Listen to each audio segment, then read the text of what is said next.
जय जयसो प्रभु यीशु के सामर्थ्यवान नाम पर हम आपका अभिवादन करते हैं।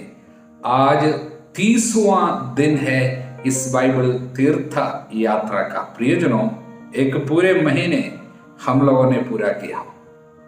कुछ लोग बड़े उत्साह के साथ हमारे साथ जुड़े हुए हैं, ज्यादातर लोग। कुछ लोग भले ही बीच में अटक गया, लेकिन आपको भी हम स्वागत करते हैं। जल्दी जल्दी चले आना हमारे साथ इस नए महीने में आगे बढ़ना। हालेलुया। प्रियजनों, इस महीने में एक महीना जब हम पूरा किया है, काफी आशीर्वाद प्रभु आप लोगों को दिया। जिन्होंने ईमानदारी से हर दिन एक दिन भी छोड़े बगैर वचन को पढ़े हैं, उनको जरूर आशीर्वाद मिला है जीवन में। आप शायद देखकर अनुभव नहीं किया हो, तो आने वाले दिनों में देखेंगे आपके जीवन में जरूर प्रभु चमत्कार ऑलरेडी कर चुका है और करने वाले भी है। बहुत बड़े कार्य प्रभु करेंगे। हालेलुया। क्योंकि वचन अपना कार्य पूरे किए बगैर नहीं जा सकता, इसलिए वचन को दावा करते रहना, पढ़ते रहना। आने वाले दिनों के लिए भी मैं दो बातें आपको याद दिलाना चाहूंगा। प्रियजनों, हम कल शायद आपको एक गूगल शीट भेजा होगा।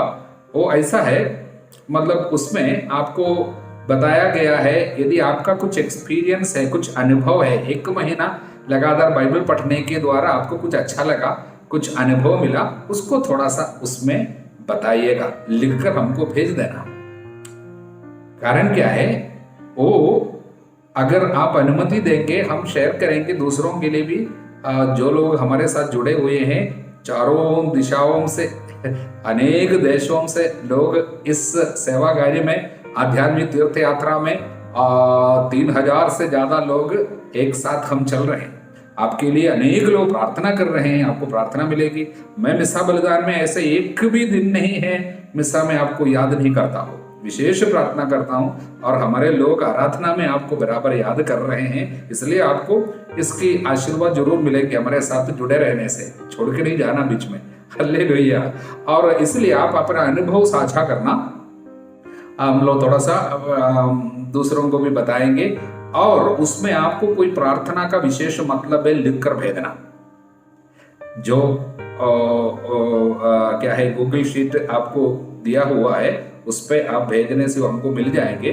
तब आपकी जो भी निवेदन है हम प्रभु के चरणों पर रखकर आपके लिए प्रार्थना भी करेंगे। दूसरी एक बात, इंग्लिश में एक आप हमको मिले हैं जिसपे बाइबल की कमेंट्री है। आप में जो लोग इंग्लिश समझते हैं ना, तो आपको अधिक कुछ क्या है जानकारी बाइबल के बारे में चाहिए। मैं कुछ तो आपके लिए प्रकट करता हूँ, कम समय में थोड़ा सा कुछ प्रकट करता हूँ, लेकिन उससे ज्यादा व्याख्या की जरूरत है। यदि आप इंग्लिश समझते हैं तो एक आप है कथेना बाइबल कमेंट्री करके, उसका लिंक हम आपको आज भेज भी रहे, लेकिन हिंदी में नहीं मिला है हमको अभी तक। हमको इंग्लिश में अभी उसको मिला है, इसलिए हम उसको शेयर कर रहे हैं। हालेलुया। प्रियजनों, आज हमको 4 अध्याय पढ़ना था। निर्गमन ग्रंथ के अध्याय 9 और 10, अय्यूब के अध्याय 30, मार्कुस के सुसमाचार के अध्याय 2। हालेलुया। तो आइए आज के लिए कुछ संदेश हम प्रभु के वचनों से सुनेंगे।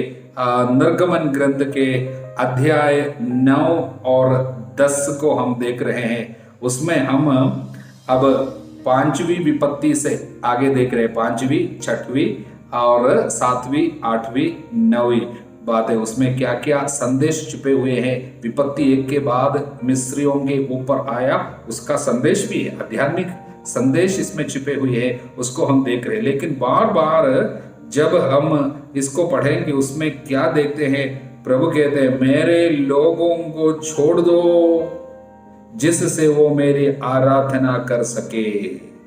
ये वचन बार बार आएगा, मेरे लोगों को छोड़ दो जिससे वे मेरी आराधना करेंगे। प्रियजनों, प्रभु क्यों हमको छुड़ाते हैं? आराधना के लिए छुड़ाते हैं। जो भी विपत्ति से प्रभु आपको बचाता हो, आपके जीवन में कोई भी बीमारी से छुटकारा हो, आपके जीवन में प्रभु कुछ कार्य कर रहा हो, देखिए इधर प्रभु कितना कार्य कर रहे हैं। सच में ये कहानी नहीं है, कोई कथा नहीं है, ये जीवंत परमेश्वर की घटना है। प्रभु ने इस दुनिया में ऐसा कार्य किया, ये सच में इतिहास में है। ये जो 10 विपत्ति इसराइलियों के मिस्रियों के ऊपर आया, वो कहानी नहीं है, सच में हुई है, साइंटिफिक प्रूफ है। हम इन दिनों पढ़ रहे थे कि वैज्ञानिकों ने इसके विषय में पूरा छानबीन करके निकाला, ऐसी बातें हुई है, ये केवल कहानी नहीं है। इसलिए प्रियजनों, प्रभु कितना कार्य हमारे लिए करते, उसके पीछे एक ही कारण है, मेरी जनता मेरी आराधना करे। इसलिए प्रियजनों, आराधना हमें छोड़ना नहीं, आराधना के लिए ही प्रभु हमारे लिए सब कुछ कर रहे हैं, जिससे हम उसकी आराधना करें। प्रभु हमारे लिए सब करने के बाद यदि हम आराधना छोड़ देंगे, प्रभु की हमारे लिए जो भी कार्य है, जो भी योजना है, वो सब निरर्थक हो जाएगा। हालेलुया। अब 5वीं विपत्ति है मवेशियों की महामारी। मिस्रियों के ऊपर एक ऐसी विपत्ति आए, उनके पशुओं को, घोड़ों, गधों, ऊंटों, गायों, भेड़ों को सब एक महामारी, एक बीमारी आ गई उनके बीच में, और हर प्रकार के जानवरों से काफी जानवर नष्ट हो गया, मर गया। इसका मतलब यह नहीं कि उनके सारे जानवर समाप्त हो गया, लेकिन हर तरह के जानवर, हर प्रकार के जानवरों से कई जानवर नष्ट हो गया, लेकिन इस्राएलियों के जानवरों को कुछ नहीं हुआ। प्रभु का संरक्षण जानवरों को भी मिला। प्रियजनों, जानवरों को भी प्रभु का संरक्षण मिलना जरूरी है। हालेलुया।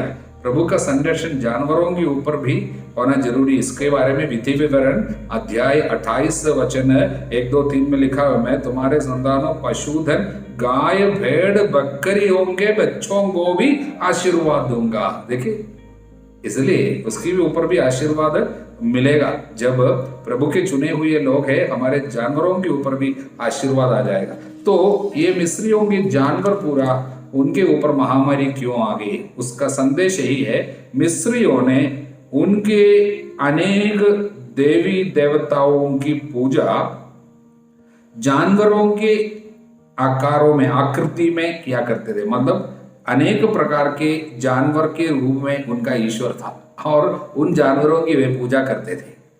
सांडों, बछड़े और कुत्ता, ये सब एक एक ईश्वर का, मतलब उनकी देवी देवता का रूप था। इसलिए जानवरों के रूप में इन्होंने ईश्वर की आराधना वगैरह किया, वो जानवरों के द्वारा उनको नुकसान भी आई है। इसको समझने के लिए प्रज्ञा ग्रंथ 11 वचन 15 में और 16 में सब लिखा है, जिसके द्वारा पाप करता है उनके द्वारा विपत्ति आ जाती है। हल्लेलुया। और अगला संदेश क्या है, अगली विपत्ति क्या है? छठी विपत्ति, इजरायली मिस्रियों के ऊपर फोड़े आए, पूरे शरीर में फोड़े, देह पर फोड़े निकल आ गए। ये बहुत दर्दनाक फोड़े। वचन कहता है, भट्टी से राख ले ली और फिरौन के सामने खड़े होकर मूसा ने उसे आकाश की ओर उड़ा दिया। इससे मनुष्यों और पशुओं को फोड़े निकल आए, वे पक कर बहने लगे, पक पक कर बहने लगे, शरीर में पूरे फोड़े। इसका संदेश क्या है? ये मिस्रियों ने इस्राएलियों को ईंट बनाने के लिए ऐसे फर्नस जो है उसको बोलते चूल्हा, बड़े बड़े, वो वहां पर काम करने के लिए बाध्य करते थे, और अनेक घंटे ये भयानक चूल्हे के पास में खड़े होकर अनेक इस्राएलियों के शरीर में ये जलकर फोड़े निकल के आते थे। मतलब शरीर में घाव होता था जल जल कर। उसी प्रकार के तंगी हालत विपत्ति के रूप में इनके ऊपर आ गया, मिस्रियों के ऊपर आ गया। जुड़े हुए हैं क्योंकि इन्होंने अपने लोग, प्रभु के लोगों को सताया था इस तरह, और इसलिए इनके शरीर में इस तरह के घाव आ गए। और हम देखते हैं 7वीं विपत्ति जो मिस्रियों के ऊपर गिरी है, वो है ओला वृष्टि। ओले गिरे, वचन कहते हैं ओलों की वर्षा हुई, और ओलों के साथ साथ लगातार बिजलियां भी चमकती रही। 24वां वचन। दो चीजें, बिजली मतलब आग, और ओले वो पानी है। आग और पानी मिस्रियों के लिए बहुत ही मान्यता रखते थे उनके धार्मिक कार्यों में। पानी से जुड़ी हुई काफी पूजाएं उनकी होती थी, और हर पूजे में आग का भी इस्तेमाल करता था। वो दोनों इस तरह उनके ऊपर आए, विपत्ति बनकर आए और काफी नुकसान उनको पहुंचाए। इसका मतलब उनके धर्माचरण यानी उनकी पूजा पाठ उनको बचा नहीं पाया। और ये ओलावृष्टि के द्वारा इनको कहां कहां नुकसान हुई है, वचन में हम पढ़ते हैं हर प्रकार इनके दो चीज पूरा नष्ट हो गए, अलसी और जौ तो नष्ट हो गए पूरा। अलसी जो है इसको इंग्लिश में फ्लैक्स बोलता है, वो उससे सन की कपड़ा। देखिए मिस्रियों के लिए एक बहुत ही बड़े आर्थिक उनकी आर्थिक स्थिति को बहुत आगे बढ़ाने वाली उनकी एक चीज है ये सन की कपड़ा का निर्यात, एक्सपोर्ट, लिनन एक्सपोर्ट, वो पूरा इसमें से था। देखिए हम लोग, मैंने कहीं पढ़ा है, उनके कई इतिहासकार ने लिखा है उस समय ये लिनन के कपड़े जो है, सन का कपड़ा, उनके अधिकारी लोग, विशेषकर देश के अधिकारी लोग, राजा लोग और पॉलिटिकल पार्टी के सारे लोग और पुजारिया और उनके पुरोहित लोग और पैसे वाले लोग सब इस तरह के कपड़े छोड़कर और कोई कपड़े पहनते ही नहीं थे, सन के कपड़ा। तो उनके पूरे उस एरिया पे विपत्ति आ गई। इसका मतलब संदेश इसमें से ये है, उनके वित्त संबंधी मामलाएं पूरे खराब कर दिया, संपत्ति के क्षेत्र पूरे बर्बाद हो रहे, और उनकी धार्मिक स्थिति पे बहुत बड़ी विपत्ति इसके द्वारा आए हैं, और राजनीति में बहुत बड़ी विपत्ति आई है। इस तरह जीवन के समस्त एरिया को, पहलुओं को इस ओलावृष्टि के द्वारा विपत्ति पहुंचाई है, क्योंकि इनको जिस एरिया पे पूरा अपना अपना घमंड था, वो पूरे जगह पे विपत्ति आकर इनको गिराया। हालेलुया। इसलिए जहां जहां हम मनुष्य का घमंड है वहां विपत्ति आ जाएगी। हालेलुया। और हम आगे देखते हैं 10वां अध्याय में 8वीं विपत्ति की खबर है। वहां पर टिड्डियां पूरे देश पे, मिस्रियों के देश में भर भर के टिड्डियां आई, और भूमि को इस प्रकार ढक लेगी कि कहीं भी जमीन नहीं दिखाई देगी, और ओलों की वर्षा से जो कुछ तुम्हारे पास बचा है वे उसे खा जाएगी। संदेश क्या है? खाने वाले एक दुष्टात्मा विपत्ति के रूप में आ गया। संदेश यही है, मिस्रियों के एक बहुत बड़ा पाप था, पेटूपन का पाप, खाना पीना मौज मस्ती, एकदम खाने के लिए बहुत ज्यादा महत्व देता, अनेक प्रकार की चीजें बनाना, खाना और पीना। बाद में मरुभूमि में इजरायली लोग याद करते हैं, ओ हम मिस्र देश में होते तो हमको बढ़िया खाना मिलता, वहां पर क्या क्या हमको मिलता था खाने के लिए, मीट मछली मिलता था, ये सब बोलता है। मतलब खाना पाप नहीं है, लेकिन खाने के लिए ही जीने के लिए खाना चाहिए, लेकिन खाने के लिए कुछ लोग खाने पीने के लिए जीते। बाइबल कहता है कुछ जगह में, हम लोग बाद में उसको देखेंगे, इन लोग सुबह उठते थे खाने पीने के लिए उठते थे, ऐसा है। इसलिए इस तरह का पाप था, पेटूपन का पाप था, इसलिए खाकर समाप्त करने वाली एक विपत्ति है टिड्डियां, वो इनको तकलीफ देने लगी। इसलिए जो जिस एरिया पे हमारा पाप होता है उससे जुड़ी हुई विपत्ति आती है।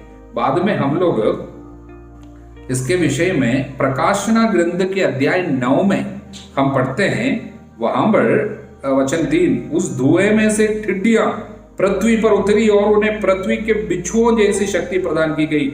उन्हें आदेश मिला कि वे घास अथवा किसी पौधे या वृक्ष को हानि नहीं पहुंचाए, बल्कि केवल मनुष्यों को जिनके माथे पे ईश्वर की मुहर नहीं लगी हो, उन मनुष्यों को सताओ।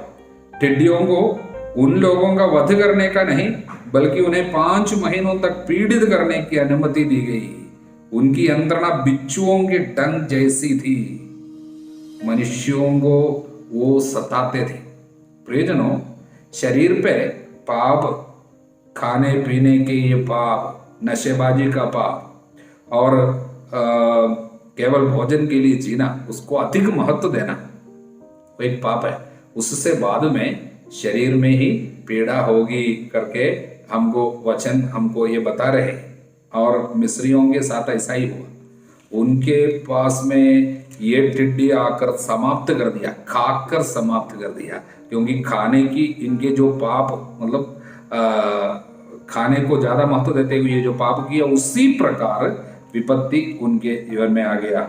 और नवी विपत्ति क्या है आगे हम देखते हैं, अंधकार, घोर अंधकार, घना अंधकार।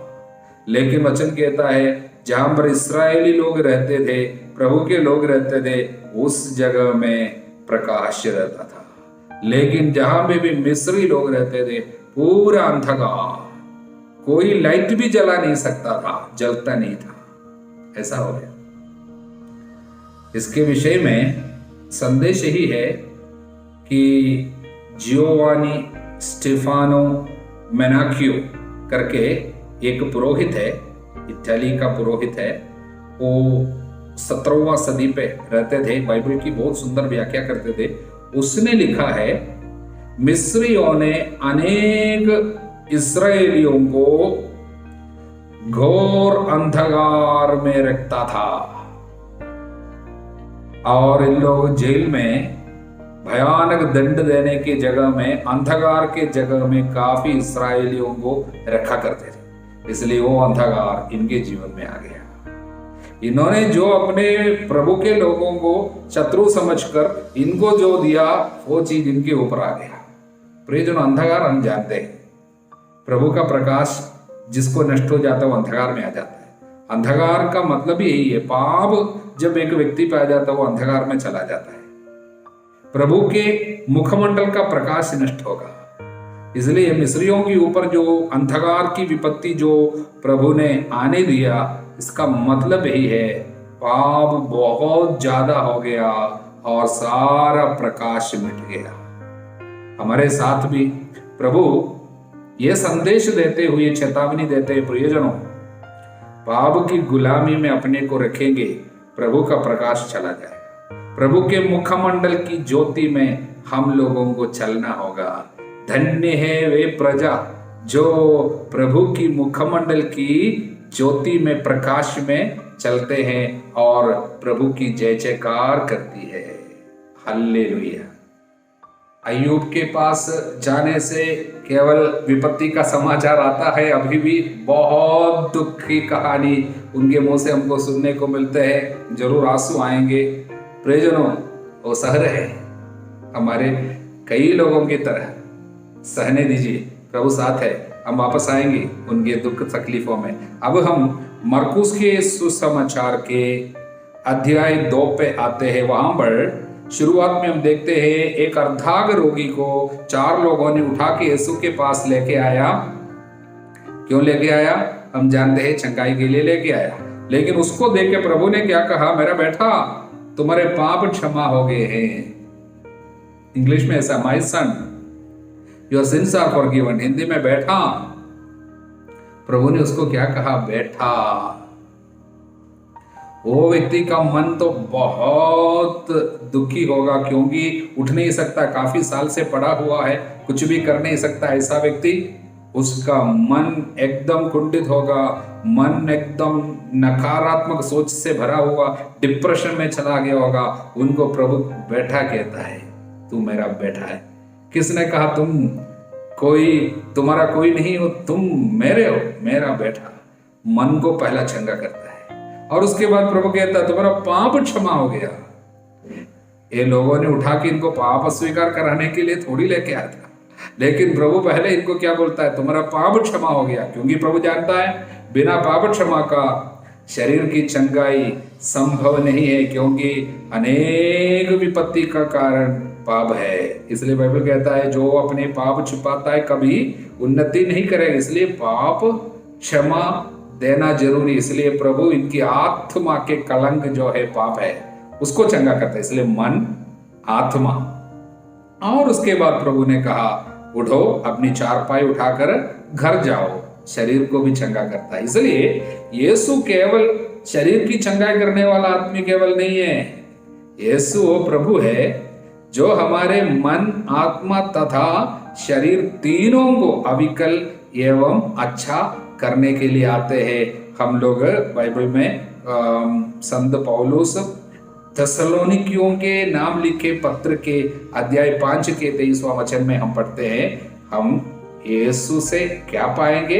हमारे शरीर, हमारे मन, हमारी आत्मा एवं शरीर तीनों जगह में हम लोग चंगाई पाएंगे, आशीर्वाद पाएंगे। हालेलुया। अब हम प्रभु को लेवी को बुलाते हुए देखते हैं। लेवी कौन है? वो मत्ती है। वो कौन था? नाकेदार था। यहूदियों के अनुसार ये नाकेदार लोगों को इन लोग तुच्छ समझते थे, पापियों के गण में रखते थे। ऐसे एक व्यक्ति को प्रभु बुलाया और बाद में उनके साथ भोजन कर रहे, तो काफी नाकेदार लोग, पापी लोग साथ में भोजन किया। उस समय फारिसी और शास्त्री लोग समझ नहीं पाए, एक रब्बाई, एक नबी होके ये आदमी ऐसा कैसे कर सकता है। इसलिए उन लोग इस तरह बुनबुना रहे थे। प्रभु ने इस तरह उनसे कहा, निरोगियों को नहीं, रोगियों को वैद्य की जरूरत है।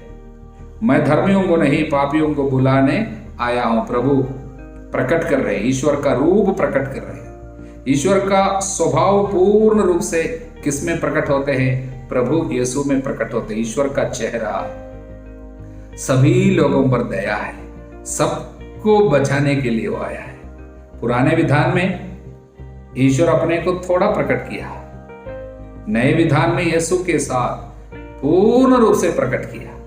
अब हम ईश्वर का चेहरा देखता है। ईश्वर का चेहरा दया एवं करुणा केवल है। हल्लेलुया। आगे हम देखते हैं उपवास का प्रश्न।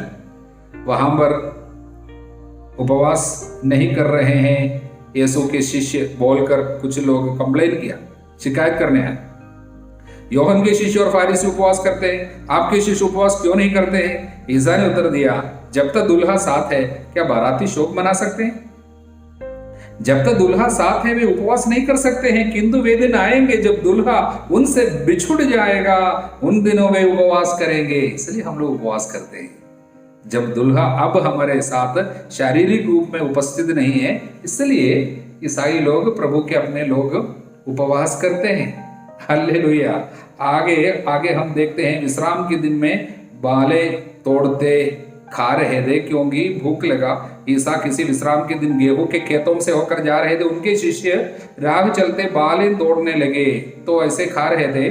तो कुछ लोग पूछे, ऐसा क्यों है? आज साबत का दिन है, विश्राम का दिन है। साबत जो है, विश्राम के दिन में जो कार्य मना है उसको क्यों करते? तब प्रभु ने उनसे कहा, विश्राम दिवस मनुष्य के लिए बना है, ना कि मनुष्य विश्राम दिवस के लिए। इसलिए मानव पुत्र विश्राम दिवस का भी स्वामी है। क्या प्रभु नियम तोड़ने के लिए सिखा रहे हैं? बिल्कुल नहीं। फिर क्या है उसको समझना है।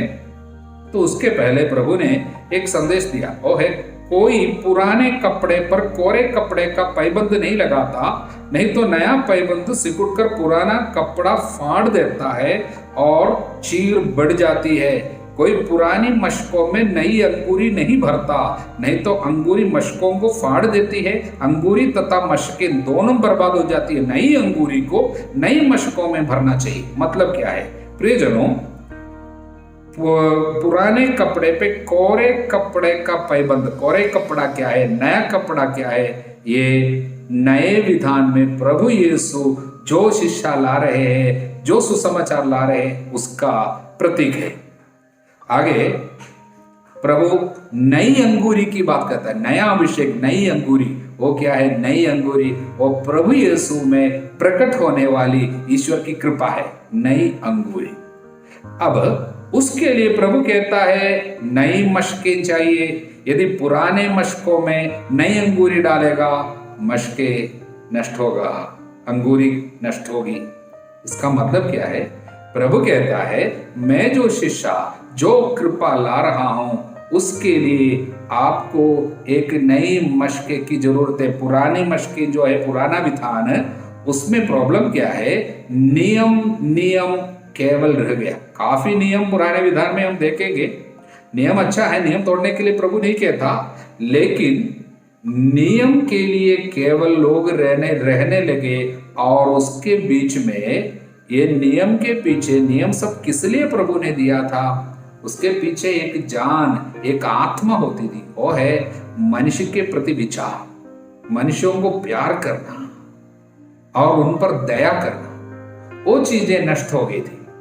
इसलिए प्रभु जो नई मशकें जो बोल रहे हैं, नई अंगूरी रखने के लिए नई मशके, ओ मशके क्या है, वो है करुणा, दया। पुराने मशके क्या है, केवल नियम नियम नियम, नियम तोड़ने से मार डालेगा। लेकिन यहां पर नियम से बढ़कर एक चीज हो रहा है, वो है दया। मैं बलिदान नहीं बल्कि दया चाहता हूं। इसलिए धन्य है वे जो दयालु है, उन पर दया की जाएगी। इसलिए करुणा नहीं है, दया नहीं है, प्रेम नहीं है, बाकी सब कुछ व्यर्थ है। इसलिए नए विधान की शिक्षा क्या है, मैं चाहे कोई भी देवदूतों की भाषा भी भले ही मैं जानूं, मैं भले ही मनुष्यों तथा स्वर्गदूतों की सब भाषाएं बोलूं, यदि मुझ में प्रेम का भाव है तो मैं खनखनाता घड़ियाल या झनझनाती झांझ मात्र, मुझे भले ही भविष्यवाणी का वरदान मिला हो, मैं सभी रहस्य जानता हूं, मुझे समस्त ज्ञान प्राप्त हो गया हो, मेरा विश्वास इतना परिपूर्ण हो कि मैं पहाड़ों को हटा सकूं, किंतु यदि मुझ में प्रेम का भाव है, मैं कुछ भी नहीं हूं। मैं भले ही अपनी सारी संपत्ति दान कर दूं, अपना शरीर भस्म होने के लिए अर्पित करूं, किंतु यदि मुझ में प्रेम का भाव है, से मुझे कोई भी लाभ नहीं है। इसलिए जो नए मशके जो प्रभु कहता है, वो है प्रेम से भरा हुआ एक हृदय, नई शिक्षा हुआ है। इसलिए प्रियजनों, दया और करुणा के बिना कोई आध्यात्मिकता प्रभु नहीं चाहता। सबसे बड़ी आध्यात्मिकता दया है। दूसरों पे जो तरस नहीं खाता, उनकी कोई प्रार्थना ईश्वर के सामने स्वीकार्य नहीं है। चाहे आप कुछ भी नियम का पालन करते हो, फिर भी आप दूसरों पे तरस नहीं खाता, शत्रुओं को क्षमा नहीं करता, दूसरों की कमजोरियों को बर्दाश्त नहीं करता, आपकी प्रार्थना और आपका त्याग, तपस्या, उपवास और आपका विश्राम दिवस का पालन करना सब बेकार है। इसलिए प्रियजनों, प्रभु यीशु मसीहा में जो प्रकाश, प्रभु का चेहरे का प्रकाश वचन के द्वारा प्रकट होता है, वो हम सभी लोगों के हृदय को आलोकित करे और अंधकार को हमारे जीवन से दूर कर दे। मैं प्रभु यीशु के सामर्थ्यवान नाम पे आज आपको आशीर्वाद देता हूं, पिता, पुत्र, पवित्र आत्मा के नाम पर। आमीन। जय यीशु।